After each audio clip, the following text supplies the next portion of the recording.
the Captain's Squadron. I am Joe Dove, co-host with Jason Roy Gaston. We are super excited to bring you the agony and just the chaos that is the Emperor's New Cloak. But we are not alone. Are we though?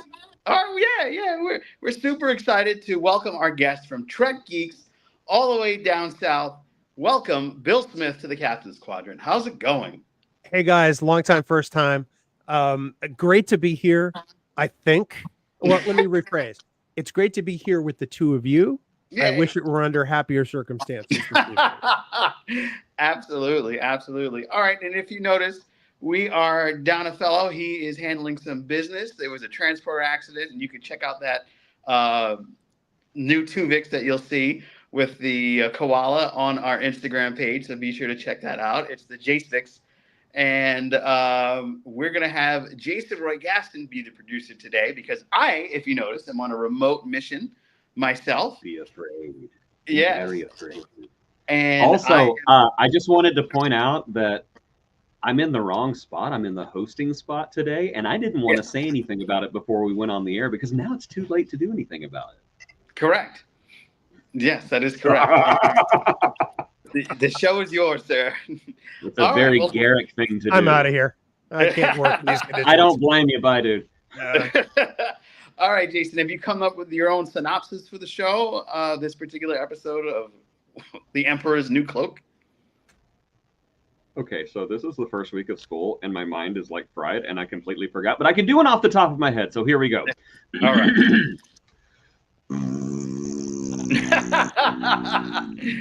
That's about right. There we go. That's the synopsis of the Emperor's New Cloak. All right. Well, let us not waste any time. Let us go into WTF did we just watch?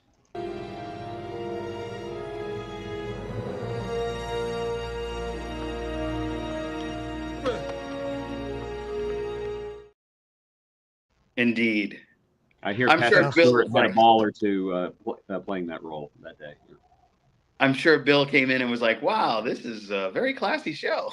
Well, I have to admit, you guys have some wonderful transitions. Oh yeah, but you know, I would think you're a much better show watching those. You would think, yeah. Yeah. I mean, we have the maestro behind the scenes, our producer VHS Jace, makes all these wonderful transitions, built this whole aesthetic. He is the man, and we miss him during his transporter accident. All right. Well, I'm going to start off with you, Jason Roy Gaston. WTF did we just watch? So, I watched this episode when it first aired, way back in whatever year it was. I don't even remember.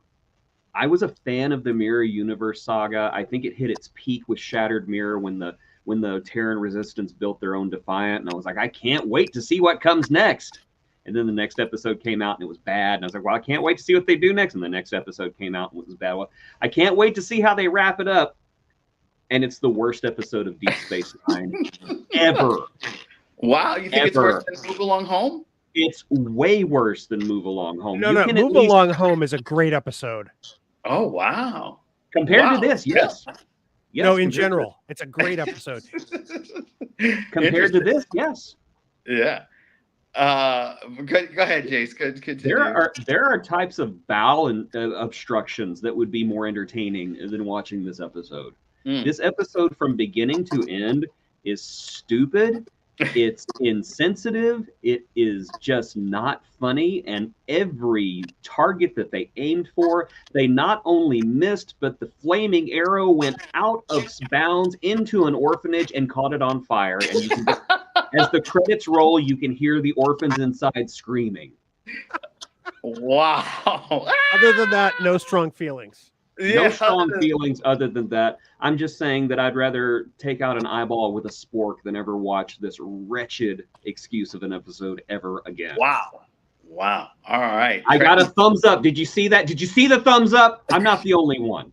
Whoever gave me the thumbs up, thank you. Thank you. Oh, my goodness. All right. Trekkie Bill, WTF did we just watch? So at the top of this episode, there's a lovely dedication to Jerome Bixby, who wrote the original Mirror Mirror episode. Oh, It's wow. a shame that they decided to urinate on his grave with this particular episode. Now, again, I love Move Along Home. It's a wonderful sort of homage to TOS season 3. The Muse is a worse episode by far. Prophet and Lace is a worse episode by far. This episode is right there at the bottom with the worst of Star Trek overall. Wow. Yeah. Wow. Bottom Yeah, of the barrel.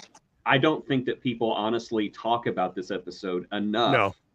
that it's the worst ever, because it makes me angry watching it. Just what were they thinking when they made this? And I feel bad for LeVar Burton because I mean I love LeVar.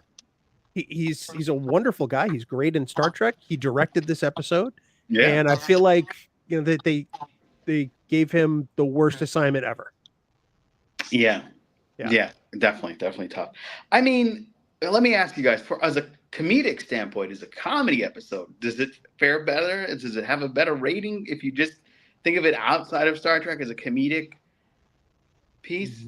Well, the downfall of it, thinking of it as just a comedic piece, is that it's not funny ever. Yeah. It's like they took the Deep Space Nine has done some amazing Ferengi comedy episodes. I love Ferengi comedy episodes. This was a Ferengi silence episode. The silence being where the comedy should be, but was not. When they start doing the pantomime with the cloaking device, right after the opening credits, where they're sort of walking through the corridors before they stumble upon Sisko and Martok, that should give you some sort of indication or harbinger of how really dreadful this is going to be. I mean, that's like high school acting 101 type thing. And although Armin and Max execute it very well as professional actors, it's just not what I expect to see in a syndicated Star Trek series at the time. Well, not only that, it's the 7th season. So we're ironically moving along home to the finale. So you see what I did there? So you would figure I that hate they you would so much. But you would figure that they wouldn't waste any time or spend any amount of throwaways in the final season. You want to go out on a high note, and every episode should be spitting fire, and this didn't. So this was tough. And I mean, one of the toughest things about this episode, unfortunately, despite all the amazing acting, is the killing of Vic Fontaine. So who shouldn't have been there. It shouldn't have been there. Yeah, because he's a hologram, so it just shouldn't have happened at all. That was so awkward. Well, that makes as much sense as, say, Dracula coming out and shooting Dracula. Yeah. And Dracula's real here. And we're not going to explore that or explain it one bit. We just needed another cameo because we killed off every other character. Yeah. That's basically what it was. It was cannon fodder, so to speak. And the line that I did love that I used to promote this episode was when Julian says, "I thought you were dead." "We are," from Rom. I thought that was very cute, but the kind of comedy ended with that line. So we're gonna move ahead to why would they do that?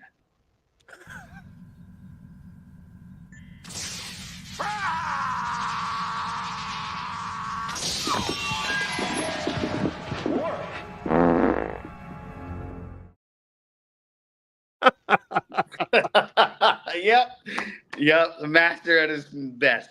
Yeah. Yeah. Describes a lot of this episode, doesn't it? Yeah. Especially if it was wet at the end. Yeah, that would make it even worse. All right. All that green juice, it has to be too. Yeah, Warriors drink. All right, Bill, why would they do that? Why would they do it? I don't know. And that's the thing. With a lot of Star Trek, you can say, well, they wanted to do it because this. We tend to look at, as Star Trek fans, at sort of the messages and the morals of a given episode of Star Trek. And this episode has none. There's, from the original Mirror Mirror, you can take away, any one of a number of societal or human issues from it to say, if we're marching on toward this is what we become. From this, you get stupidity. And I think maybe they needed a script that said, let's go back to the MU one more time. And that's the best answer I have. And it's That's a sad one. It is, but it's good. It's good. Jason Roy Gaston. Why would they do that? So, Deep Space Nine had the benefit of being the forgotten middle child, and therefore it was interfered with the least, but it was still interfered with. And here's what I believe happened. I believe that they realized, oh, we still have this hanging mirror universe storyline that we need to wrap up. And they probably came up with a story. It was brought to Rick Berman's attention, and he thought, "Oh, this is really dark, and we're getting ready to do this really dark finale. We need to lighten it up. Let's throw in some Ferengi." And I think that the writing staff just kind of went, "Fine," and they wrote an episode, and they made it as stupid as possible. I do kind of miss the days whenever Star Trek had enough episodes in a season to do stupid filler episodes. Even though I despise this episode, I miss this type of episode where you're just like, wow, that sucked, but at least it'll be back next week. And if Strange New Worlds did something like this, it would be, wow, the season's done. The season's over. It sucks. I'm never going to watch it again. Right. Oh my gosh, there's only 3 episodes this season, and then we don't see the show again for 3 years. And they did a Ferengi comedy episode. Yeah, that's the only thing I can think of, is that it was studio interference, and it was a mandate, and the writers just didn't care. That's it.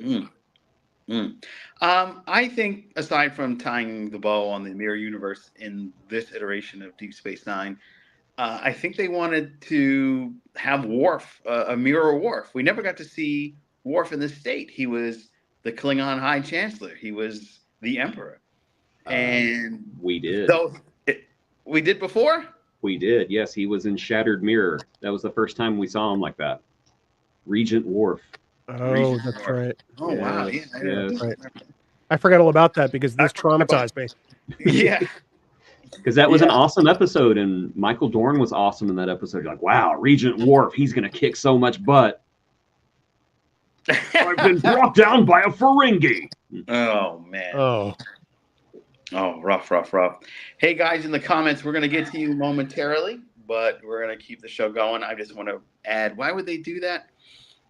Aside from tying the bow on the mirror universe, I really believe that they wanted a lighthearted episode, because I remember fondly the last few episodes were very dark, because you're getting the full rage of the Dominion War, and a lot of people got killed. I believe it was billions of Cardassians alone were killed on Cardassia during this big war that happened. So this was something a little bit more lighthearted to take a break and split up the season a little bit. I think they did this to just kind of help out with the over gloomy series ending that they were coming up with, because this is the first time in Star Trek where we actually got to see war take place. There's always been rumors of the Romulan Star Empire war that they had. There was rumors of the Cardassian War in TNG. We never got to actually see it to come to fruition and see the battles that took place. And here we are in Deep Space Nine, and it's heavy. The sacrifice of angels had just taken. We lost Tarazial. There was so much that was going on that we needed something to be a little bit more lighthearted, because even Chimera, which is one of my favorite episodes, was a little dark. So I think that's why they did that.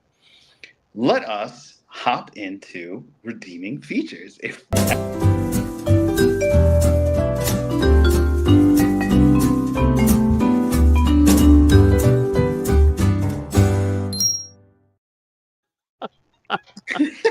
The thing that really sells that segment bump is the music. Yeah. Because you could put, death metal behind it. It's just not the same. Correct. Yeah. Correct. Yeah, it's brilliant. The guy's brilliant. All right. Bill, start us off. Let me hear your redeeming feature. It has end credits. No, I think as far as redeeming features, I think they give Nicole DeBoer a lot to chew on here. She gets to play, kind of an anti-type of her character. It's the first and only time she ever gets to do it. And I think she understood the assignment. Yes. I think that she delivers a performance that really is pretty great. I mean, Ezri is kind of one thing and is in this box, and then she gets to mirror Ezri and kind of gets to take the shackles off and just have fun with it. Plus, I am never going to hate on Nana as the intendant. That's a character I really love. She's just wickedly evil. I'm always a big fan of Andy Robinson. I'm kind of glad they kind of kill his character in this episode. It's kind of fun. But beyond that, there's not a lot that's super positive here. Well, Avery Brooks gets to take most of the episode off. That also for him, I'm sure, was a great positive. Right. Jason Roy Gaston. Okay. One thing about this episode that I did enjoy was Max G's sort of meta commentary on not understanding the alternate universe. Yeah. Rom is, to me, a very underrated character, and he's one of the few bright spots because bless Armin and Andy and Nana and Nicole, and Michael, they were all struggling in this episode, every single one of them, because the dialogue was so awful that you could just see them dying on the inside. I really do think that, to the point that I do think it hurt their performances. And then there's Max, who just he's just the sweetest, most Romiest he's ever been. He doesn't understand he's in a bad episode. He's just gonna be Rom. And I think that's such a Rom thing to do. I love Rom. More people need to love Rom. Rom is the one small, flickering ember of good in this extremely large pile of tar dung that was left for us. And of course, the other redeeming feature of this episode is that I'm gonna die never watching it again. So there's a 2 and done for you. Yeah, it's done. I really thought maybe I'd watch this again and think, oh well, it wasn't as bad as I remember. But I'm watching it today and I'm thinking, God, this is so much worse than I remember. Wow. So all these years, time did not help this episode at all. No, time has actually made it worse. But I'll talk about that in the aftermath. All right. Well, I got to say, my favorite redeeming feature was we finally got a really good time and look at that Klingon Vorcha, right? I believe it's called the battle cruiser, which I think is a magnificent ship. It's a Negvar, Joe. A Negvar. Jeez. Okay. Your face is a Negvar. Yeah. Yo mama's a Negvar. Sorry, I on Trek Geeks we always resort to your face comment. So it's I apologize. That's my one for the show. I'm done. That's fine. Yeah. I love the Klingon ships. I know the Bird of Prey, and I thought there was another one called the Vorcha, but apparently I was wrong. There is a Vorcha. Oh, there is a Vorcha. There is a Vorcha, yes, but the Negvar is the one that was in this one. Oh, okay. The Vorcha is the one that debuted in Star Trek The Next Generation. The Negvar appeared in the last episode of Star Trek The Next Generation and then came into regular use during the Deep Space Nine episode, The Way of the Warrior, which you should know, Joe. You should know. I should know. So you can tell who our Trexpert here on the show is, right? Have they shown up yet? Yeah, Jason Roy Gaston, for sure. He has a deep understanding of Trek. He's amazing. Deep. It comes from having no life at all. No, that's not true. I get it. You have a love of Trek. Who needs a life? I've got Star Trek. But yeah, it's a beautiful ship. I love the red hue that they put in the front of the ship. I love the design. I think it's a lot of fun. And it, to me, was the biggest redeeming feature of the show. And thanks, Dan. Yes, I am the worst. Let us go into the aftermath. We were just talking about you. Everybody hates you. Congratulations. My favorite character from Discovery. No. That's everybody. Okay. It's a collective hate. Okay. It's a collective hate. So just as a big to-do for this week, we're not going to spin the wheel of agony. We're going to be going into... We've been agonized enough. We are going to be hopping into First Contact. The aftermath section is the part where we're going to give to Bill to talk about Trek Geeks so he can get into all of his wonderful things on his show. So Bill, take it away. Well, thank you. I really appreciate that. You know, in watching this particular episode, one of the features we have had of Trek Geeks over the last almost 10 years is a series called See It or Skip It, where my co-host Dan Davidson and I will take a given season of Star Trek and go through it episode by episode with a guest host and decide whether we would see it or skip it and why, and then come up with reasons. I think when we did the season 7 for this on Trek Geeks, I think I said skip it about 17 times in a row. And that was back before the pandemic. So I just want to throw that out at you. Okay. Over on Trek Geeks, we exploded during the pandemic. We now have about a dozen shows on the Trek Geeks network. Wow. A lot of which Dan and I have co-created or co-produced along with the show's hosts. Are you hiring Bunny Chan? Hey, stop that. Stop that. But we've got such amazing shows like the Sci-Fi Sisters. They're one of our cornerstone shows. Big sci-fi podcast with the First Link, Trek Rewind, which is pretty great. But there's really something for everybody.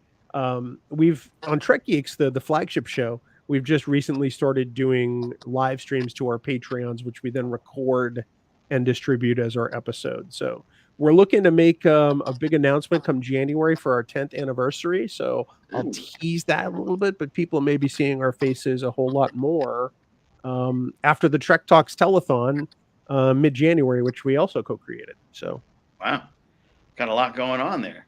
That's amazing. We're busy little nerds. Yeah. So I met you in Vegas, and we actually got to hang out this time. Yeah. At Trek Long Island, we did a panel together, and that was a lot of fun. You guys have an amazing group and an assembly of amazing Trek nerds. I absolutely adore it. So I was so excited to have you on this week with Jason Roy Gaston. Jason, what is going on in your world? And then we're going to go to the comments, and I'll let you pick the comments, and we'll say what's going on in my world, really? Yes, I heard there's some amazing things. There are some amazing things. Unfortunately, I can't talk about them right now. On the Jason Roy Gaston channel? Oh, on the Jason Roy Gaston channel. Yeah, sorry, that was about the trial. Anyway, yes, we have got lots of fun stuff coming up this weekend. We're going to be talking Alien Romulus. Ooh. I don't want to give anything away, but I was very disappointed by the lack of Romulans that this movie promised us. Or Remans. Yeah, some Remans would have been fun.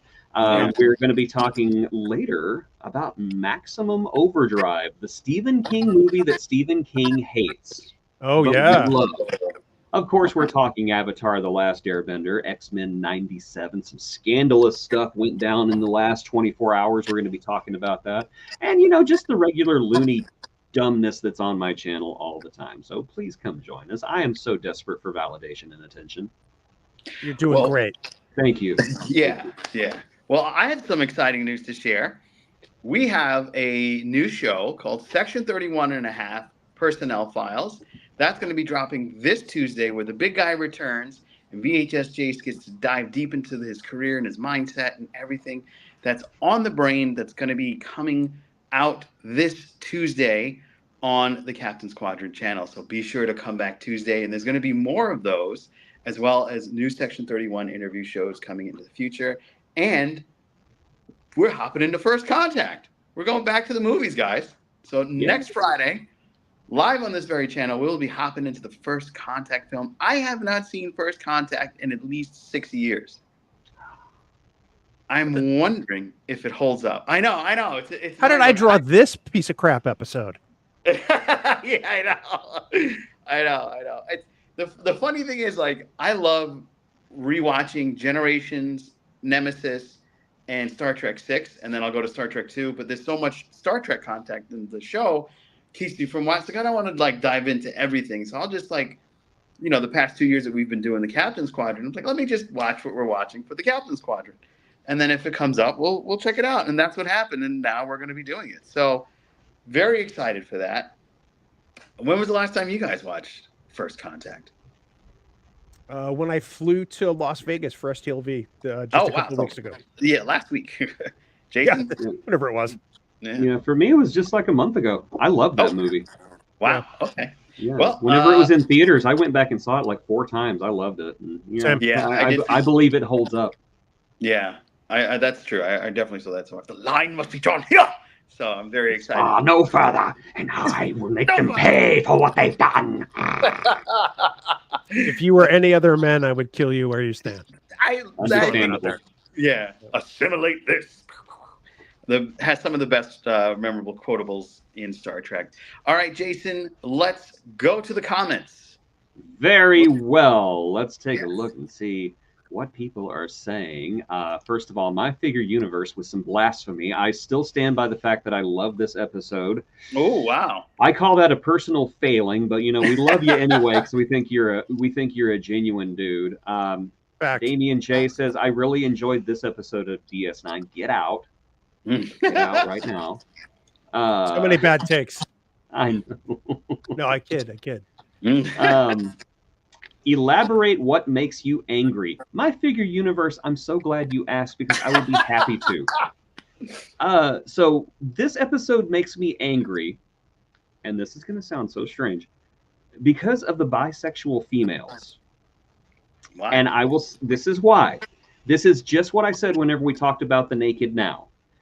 In the Naked Now, all of the men had these really deep psychological issues that they worked through whenever they got this virus. Geordi wanted to see, and Picard was, Wesley was working through his own inadequacies by acting out. And then the women on the ship just got horny. Mm-hmm. They did it again with the Mirror Universe. Oh. We had all of these men who had these amazing characterizations that were so different from what we saw on the show. The Intendant was horny. Dax was horny. Ezri was horny. Lita is horny. That's it. And Deep Space Nine had hit new grounds because they had just aired Rejoined just a few seasons earlier, and they had a gay kiss between two women, and it was not only was it a cornerstone in television history, it was earned because I believe that these two genuinely loved each other. Here it's just exploitative. It is like it's out of a 1970s movie that you go see in a grindhouse. And that is what bothered me, is that it seemed like with the social issues in the LGBTQIA community, and I know Ira Stephen Bear said that if he had to grade Deep Space Nine on this scale, he would have given them a C because he thinks they could have done better. But they did at least try. They tried to do as much as they could that Rick Berman and Paramount would let them do. But with this episode, it seemed regressive for once. It seemed like they pulled everything back and said, yeah, we're not going to do... We're going to have gay characters. We're going to have bi characters. But it's not progressive. We're just going to make them sexual objects. And that's it.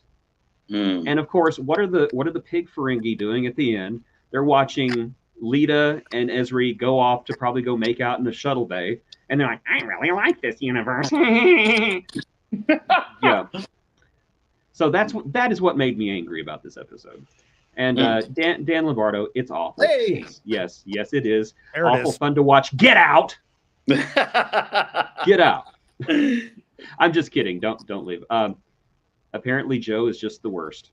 Well, Yeah. that I combine. Yeah, I'm pretty awful. I can reach a dwarf, Duda says, I got pulsating hemorrhoids from eating dehydrated capybara in Brazil, and I bet it was still more fun than watching this episode. Yeah, probably. Damien says, congrats and all the best to the Trek Geeks. I'm assuming for your 10th anniversary coming up. Yeah. My Figure Universe says Trek Geeks has been followed. Great content. This is awesome, Joe. They're leaving us for a better podcast. I hope you're happy. Oh, yeah. That wasn't the intention. I just want to reiterate, those are your words, not mine. Yeah. My Figure Universe says First Contact still holds up. I agree. Okay. Last time I watched First Contact was 4 weeks ago, and yes. I'm cool with bisexual women. I am too. Me too. But whenever they're being used as just sexual objects on a television show, just for the giggles of the boys in the audience, I'm not cool with that. Yeah. Emperor's Cloak or Code of Honor? To watch or not watch? Honestly, okay. Here's my take on Code of Honor. Is it a big racist pile of crap? Yes. Yep. Emperor's Cloak is a gigantic pile of crap too, but the Emperor's New Cloak, to me, came at a time that Star Trek should have known better. Code of Honor came whenever they were finding their feet, and there was a lawyer who was rewriting scripts for Gene Roddenberry and breaking all kinds of rules and everything. I don't want to say that excuses it. It's still garbage. But again, Emperor's Cloak, we're what, 13 seasons into New Trek by this point. We should have known better. They should have known better. And then, okay, I understand your reasoning. Of course you do, because I put it so eloquently. And that's the end of the comments. I'm done with it. All right. If one more person says, well, I kind of like this episode, I'm going to shoot my computer screen. This makes a better story for me. Yes. Well, I mean, after that, we got to say my favorite code of honor. I didn't even know that clip these things to work here. That's the one thing that I didn't get to work. Jason, come back. I'm just kidding. You know, Mission Log did this thing when they did Code of Honor years and years ago. I expect an apology with tears. I might cry, but it's not because it's an apology. Yeah. And Mission Log did this thing back when they did Code of Honor on that podcast. That, you know, if you read the script of Code of Honor, or if you listen to it without watching it, the story actually isn't half bad. You don't look at it. It's amazing. Well, that's it. The visuals were added by the director who was fired. You know, but if you read the script, none of that, you know, the racist subtext was put in there. So the story actually kind of holds up. It's when they translated it to the screen that it is a complete failure. Right. With the Emperor's New Cloak. I have to do this real quick. I apologize. Yeah. Joe, I want you to know what this feels like.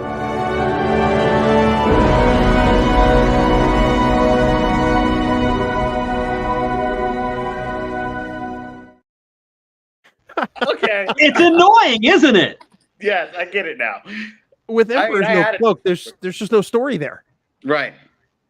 Yeah, it's missing just so substance and depth and even any type of learning acumen from it. There's just all that's missing.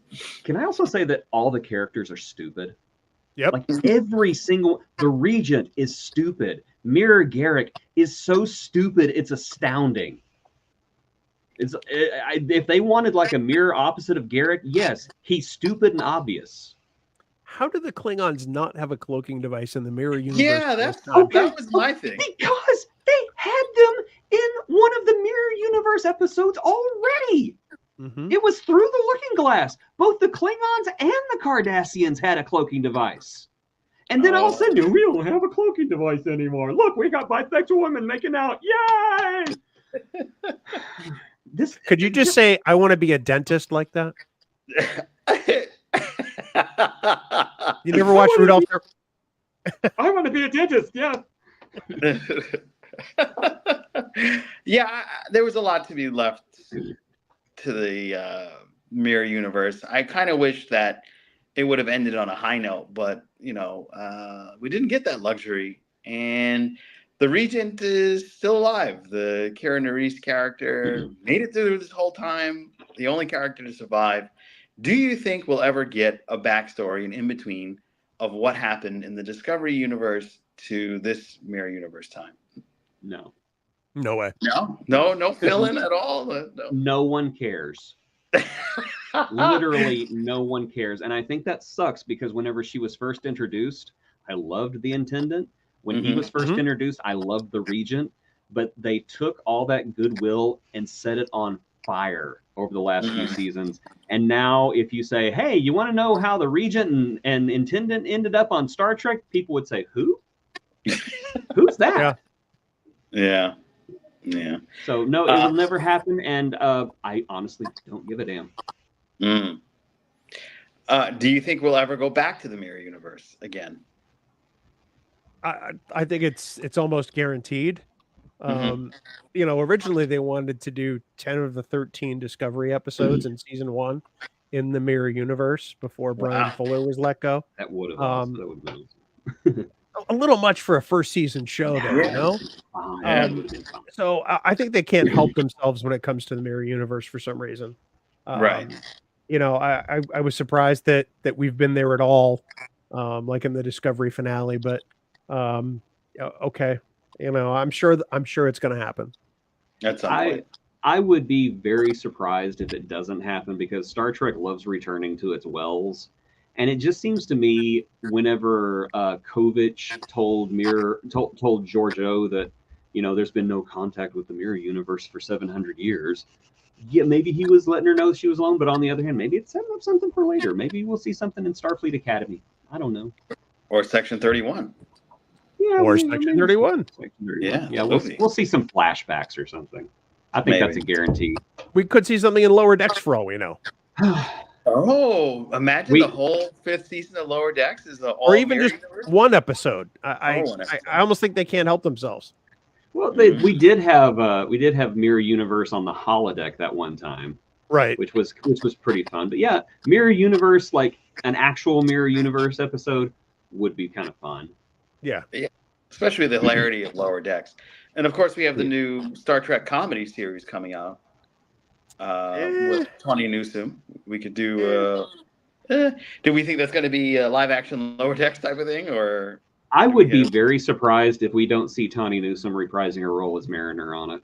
I'm not sold on that particular idea yet. Yeah. Really? Yeah.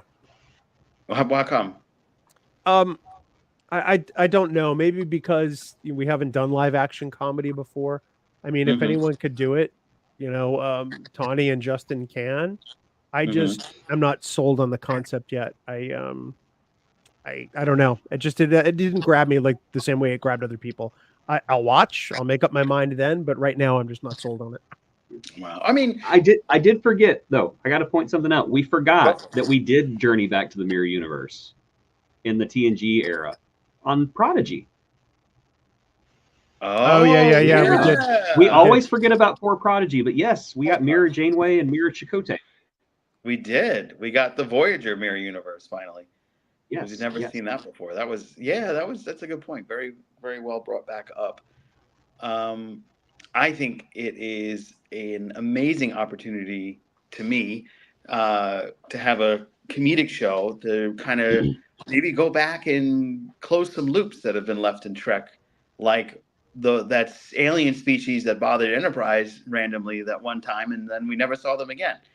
I kind of want to know what happened with them. I think there could be hilarity in that.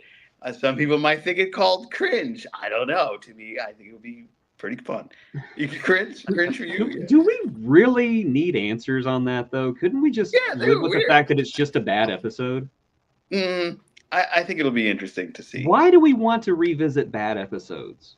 Like I've never wanted to know what happened to the Lagarans. I've never cared to know what happened to Armus. Let's just leave the bad episodes in the past. We don't need closure. It's fine. Yeah, we do. No, we need bad episodes because then we could have more Agony Booth. The Agony Booth. I hate you so much. Yeah, I mean, like it's the fire of 1,000 suns at this point. That's how much hatred has grown within me. The Agony Booth is the fire in which we burn. Yeah. Well, Bill, thank you so much for joining us in the Captain's Quadrant this week. We really appreciate you coming by.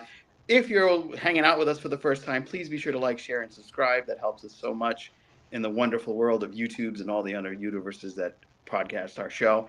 And of course, be sure to hang out with us next week as we dive into First Contact. Jason Roy Gaston, do you want to close this out? Anything special you want to add? I'm never watching this wretched episode again. All right. If you paid me $1 billion, okay, I'd watch it, but I would hate it. But you'd be rich. Like Clockwork Orange will like keep your eyes like kind of open and then put eye drops in. Yes. Every time I see bisexual women kissing, I start throwing up. And then everybody thinks I'm a big homophobe, but I'm really not. It's just the Emperor's New Cloak. Sorry. Oh, no. I've almost called this episode the Emperor's New Groove like 5 times. Yeah, me too. I think I have a couple of times. Yeah. That's still better. Yeah. All right. So let's end it with this. Pull the lever, Kronk.